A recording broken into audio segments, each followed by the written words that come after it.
Hi everybody, welcome back to Sunshine Soap and Candle Company. Today I'm going to be making soap number 3 for my upcoming September soap release, and I shared with you number 1 and 2, so if you haven't seen those videos yet, after you watch this video, go back and watch the other 2 soap making videos. As the other 2 videos have the recipe listed in the description box, I'll go ahead and list the recipe in the description box of this video as well, so you can recreate the soap if you like.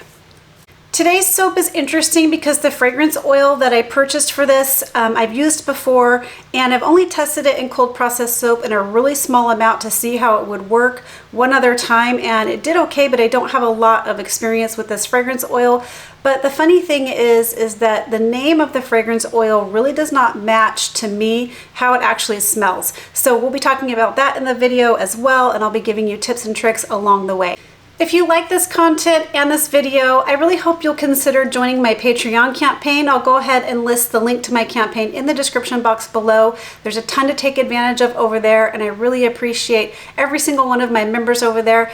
They get exclusive weekly content, exclusive recipes and tutorials, and there's a ton to take advantage of over there because we've been doing this now for 5 years, so there's hundreds of posts and recipes for you to take advantage of just when you sign up. All right, let's get started. So today we're going to be using the fragrance oil Orange Rind and Clove. This one comes from Makesy, and like I said before, I have very little experience with this one in actual cold processed soap. I did try it in a tiny bit of soap to see how it would work last time I purchased it, and I didn't seem to have any problems in a small amount of soap. So the issue with this fragrance to me is the notes do not really match the name. So this is called Orange Rind and Clove. And I was expecting more of like a cranberry orange type fragrance when I very first purchased this, and that's not what we're getting at all with this. To me, it smells very good. It's a very nice fall and winter type fragrance, but it doesn't smell like orange rind and clove. To me, it smells much more like an Applejack and Peel fragrance. Had this been called Applejack and Peel and then I purchased it, it would have made total sense to me. This smells just like a simmer pot. If you're familiar with like an Applejack and Peel type fragrance, it's got kind of like a spicy cinnamon apple, but also deep spice notes like clove and nutmeg. Perfect for the holiday season, for the fall and into the Christmas. It's a great transition fragrance because you can use it both in the fall and the winter time. But just so you know, if you do purchase this one from Makesy, don't be surprised if you don't agree with the name versus what it actually smells like. That's just my 2 cents on this fragrance. It's a lovely fragrance, but it doesn't smell like orange rind to me at all. I don't pick up any citrus notes. Okay, so just like the past 2 videos, this bucket has my melted down olive oil, palm oil, castor oil, coconut oil, shea butter, stearic acid, sweet almond oil, and grapeseed oil. Super well-rounded hard bar soap. And we're just gonna go ahead and bring it to a light trace just to emulsification. In my small bit of soap that I tested this fragrance on last year, I don't think it had any real acceleration issues, but again, it was such a small amount, it's sometimes hard to tell when you're just testing on a little bit, like how it's going to work when you scale up.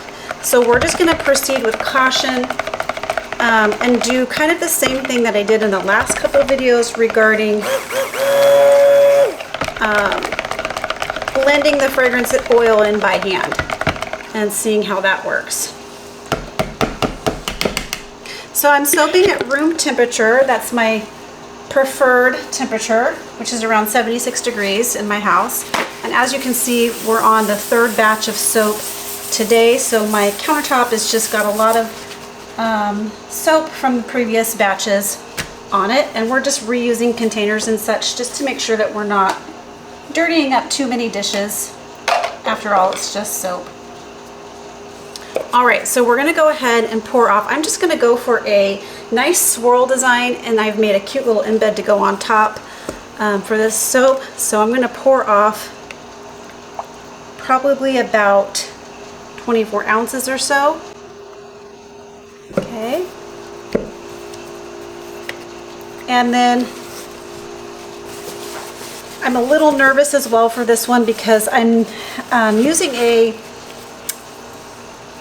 I'm using a color today that I haven't used in cold processed soap before. I've used it in lip glosses quite a few times. It's from TKB, and I did look up the notes on how it looks in cold processed soap, and it looks like true to what the actual color is. But it's just a gorgeous kind of burgundy, glittery type fragrant or color, and I don't think the glitter is really going to show up. It'll be muted, very muted, but I wanted to go for that kind of deep burgundy type color, but I don't want this to look brown. So I'm probably just going to start off with 2 teaspoons full. It is very dark. You can always add more, so I think I'm going to stop there. Then I'm going to go ahead and add in my titanium dioxide there. And those are the only colors I'm using today, or white and that burgundy. And we're just going to give this a nice stir by hand first. So it's nice that TKB does list, like, a lot of their colorants can go into, you know, all kinds of things like nail polish and eyeshadow, lip gloss. So they do list the cold processed soap, but notes, like, they do show it and how it looks. Sometimes I forget to check that. One time I forgot to check that with one of their fragrances, and I ended up with a much different color than I was going for. It just totally morphed. So always take a look at the notes, especially if you're unfamiliar with the way a fragrance performs. So we're going to go ahead and give this a blend. Just to pick up that white. There you go. You can see that it's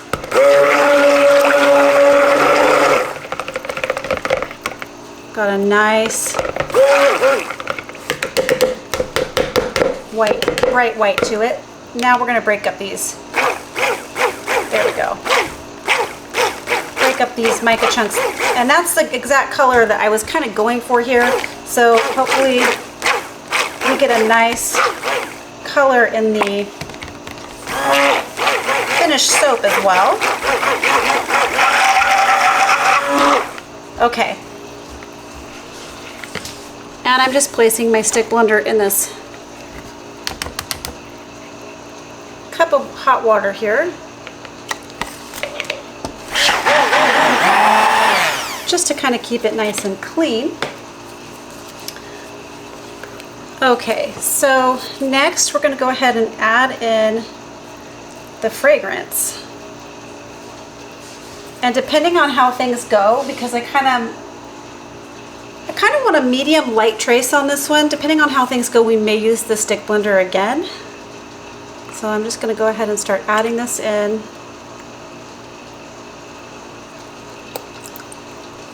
And like a lot of the fall fragrances, you'll notice that this has a yellow tinge to the actual fragrance. A lot of fall fragrances have that. In fact, all the ones I've used so far in this series have kind of a yellow tinge to them. And with Makesy, I noticed on all of their fragrance oils, I'm a Makesy affiliate, so the link to my affiliate link is also in the description box. So if you purchase this fragrance oil or anything else over there, using my link really helps me out. But I've noticed over on Makesy that they don't provide cold processed soap notes. They provide usage rates, which is awesome, because we always need the usage rates, but they don't provide notes on how it performs in cold processed soap. And typically the people who have left reviews, like other makers who have left reviews over there on the fragrance oils, it's hard to find anyone else's notes on how they've used it in soap. And I couldn't find anything on this particular one. So that's why I did my own testing on it to see how it would perform. And it is performing like it did on that small bit of soap from last year. So we are ready to go. I'm not going to use the stick blender again. I'm just going to stop here. Yeah, because as we pour, this is also, I can tell this is going to also thicken up a little bit as we're going. So this is perfect consistency for what I'm going for. I'm going to go ahead and get the mold.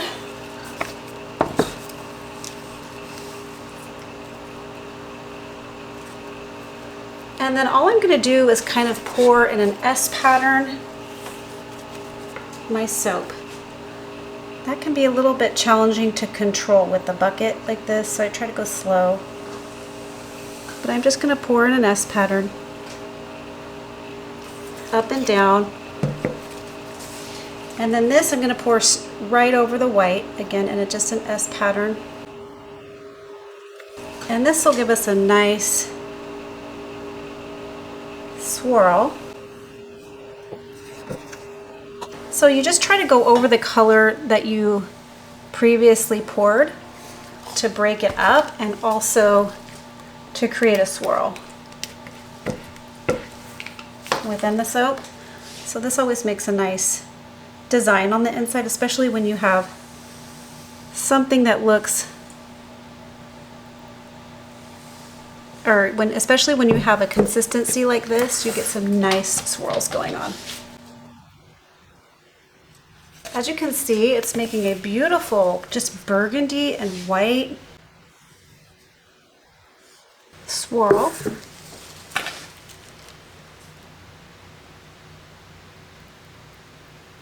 And it's thickening up just a little bit.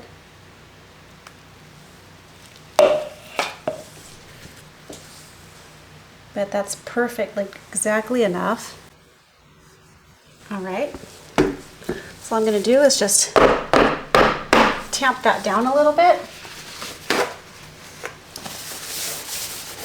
So I'm really hoping that color stays. Actually, I'm really pleased with how that color turned out. I think it's totally gorgeous. So I'm going to go ahead and just scrape out the rest. I'm just going to kind of fling it on because we're going to go ahead and use a stirring rod. You can use a chopstick to make a nice design on the top. So just coming in with the extra soap.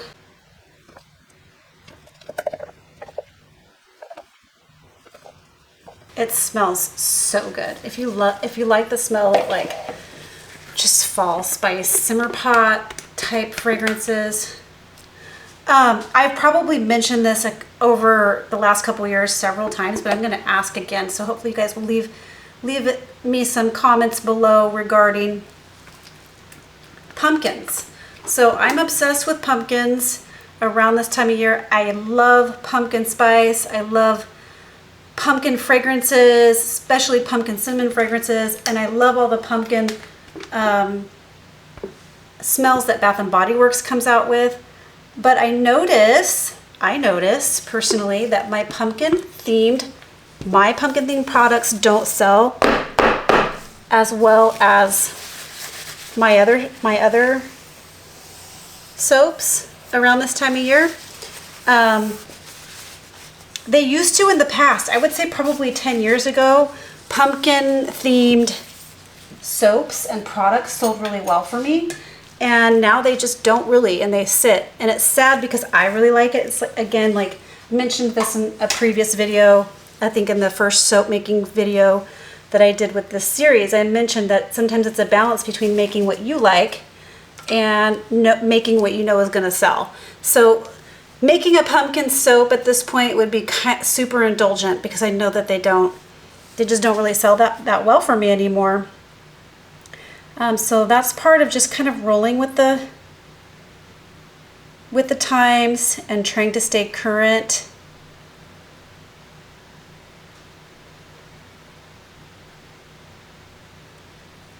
And I'm just creating a little bit of a swirl on the top. I've only put the stirring rod in just to the very top here because I don't want to disrupt the design that's inside. And think we're going to go this way as well. Now, we're going to go ahead and add on a cute little embed here onto the top. So this is also the same color. So I should let you know what this is. This is called Nosey Bee Chameleon. Nosey Bee Chameleon. And I also made these little apples out of the same color. And this is what it looks like in melt and pour. I'm going to go ahead and take off my gloves for this part so I always wind up dropping my embeds when I wear gloves. So I want to go for 16 pieces here, so I need to make sure that I space this out accurately. I'm just kind of eyeballing this. I am not very, I guess I'm a little bit spatially challenged when it comes to, I can never line it up with my soap cutter, if that makes sense. My multi-bar soap cutter, I can never line it up just so that my embeds are perfectly on each soap. Even when I've marked my soap molds in the past.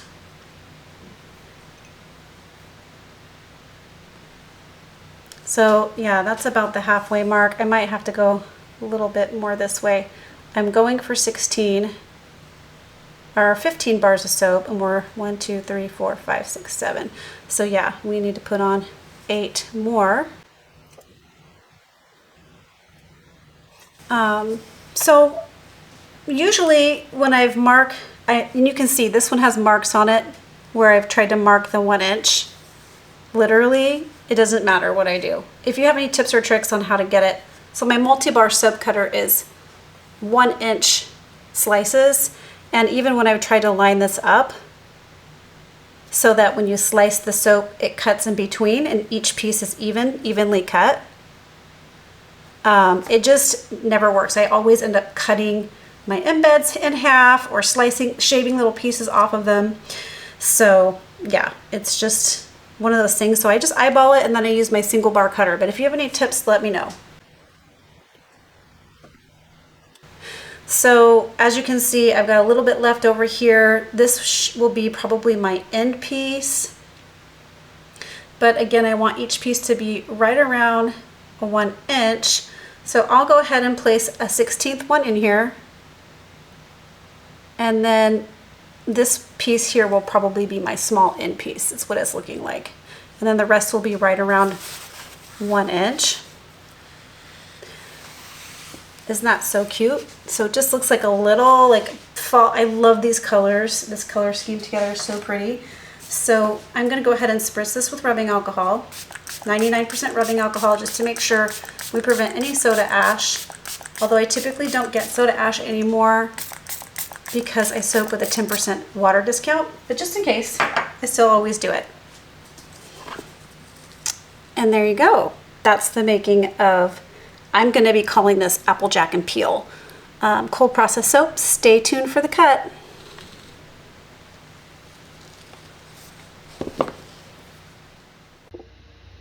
All right, here is the Applejack and Peel soap. That's what I'm going to be calling it, Applejack and Peel. And again, I think the swirls turned out really nice and beautiful so far. So let's see what it looks like on the inside. I'm obsessed with this color. It's hard to get a burgundy color in a cold process soap.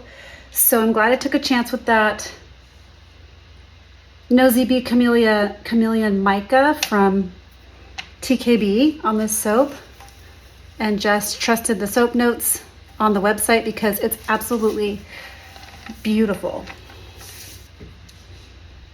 It's not easy to achieve a kind of burgundy color, so I'm really pleased with that.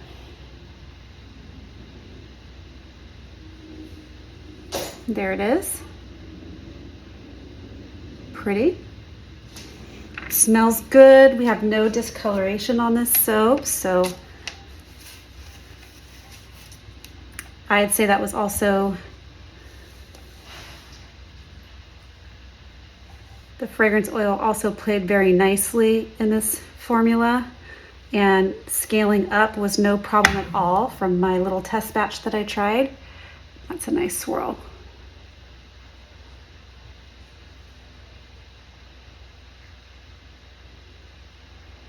It smells so good, quintessential fall.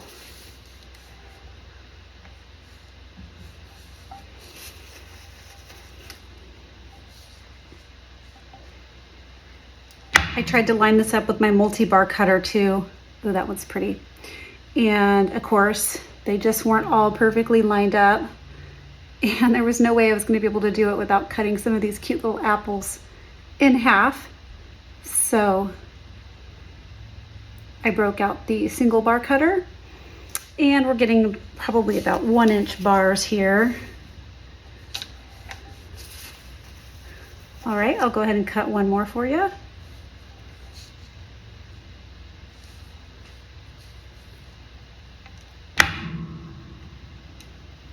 It's lovely. Beautiful fall colors, pretty, smells strong. All right, everybody, I hope you enjoyed the making of this beautiful Applejack and Peel soap. If you did, please give this video a thumbs up. Leave me some comments and questions below. That really means a lot to me. Share this video with a friend, and why not subscribe to my channel? All right, everybody, catch you on the next video. Bye. Keep shining.